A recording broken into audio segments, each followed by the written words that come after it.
कार्तिक मास के नवें अध्याय में राजा पृथु ने नारद जी से कहा कि मैं तुलसी जी के महत्व को समझना और सुनना चाहता हूँ।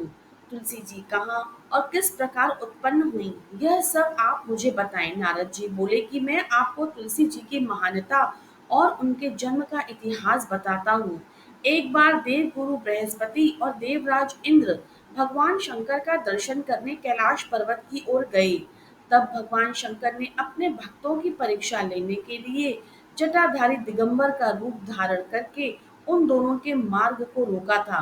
यद्यपि वे तेजस्वी थे, शांत, लंबी भुजा और चौड़ी छाती वाले, रंग साफ, विशाल नेत्रों से भरे हुए, सिर पर जटाधारी धारण किए वैसे ही बैठे थे।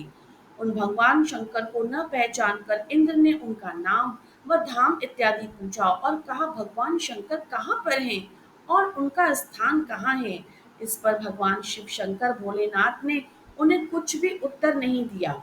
इंद्र को अपने त्रिलोकी होने का अत्यधिक गर्व घमंड था। इस अहंकार के प्रभाव से उसने ऐसा किया। अंततः उसने क्रोधित होकर उस तपस्वी से कहा, मैंने तुझसे पूछा है और तू उसका उत्तर भी नहीं दे रहा है, इसीलिए मैं तुझ पर ब्रज का प्रहार करता हूँ, फिर देखता हूँ कि तेरी रक्षा कौन करता है। इस प्रकार कहते हुए जैसे ही इंद्र ने उस जटाधारी दिगंबर को हाथ मारने के लिए हाथ ब्रज में लिया, शिव जी ने ब्रज सहित इंद्र के हाथ को स्तंभित कर दिया और विकराल रूप धारण कर लिया।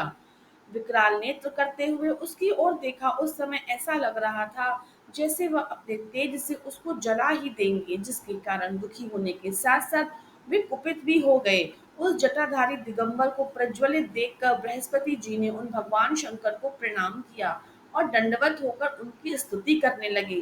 बृहस्पति भगवान शंकर जी से कहने लगे, हे महादेव, आप अपने क्रोध को शांत कर दीजिए और इंद्र के दोष को माफ कर दीजिए। बृहस्पति के ऐसे वचन सुनकर भगवान ने कहा, मेरे नेत्रों में अत्यधिक क्रोध भर गया है, इसे मैं कैसे नियंत्रित करूं। इस पर भगवान बृहस्पति जी ने कहा कि आप अपने भक्तों पर दया कीजिए, क्योंकि आप भक्त वत्सल हैं। इससे भगवान शंकर गुरु बृहस्पति की आराधना से अत्यधिक प्रसन्न हुए। उनके ऐसे वचन से इंद्र को जीवन दान मिला है। बृहस्पति देव ने भी भगवान शिव के आगे नतमस्तक होते हुए उस तेज को अपने हाथों में लिया और क्षीर सागर में डाल दिया। इसके पश्चात भगवान शंकर अंतर्ध्यान हो गए। इस प्रकार जिसको जो जानने की कामना थी, उसे जानकर इंद्र तथा बृहस्पति देव अपने अपने स्थान को चले गए।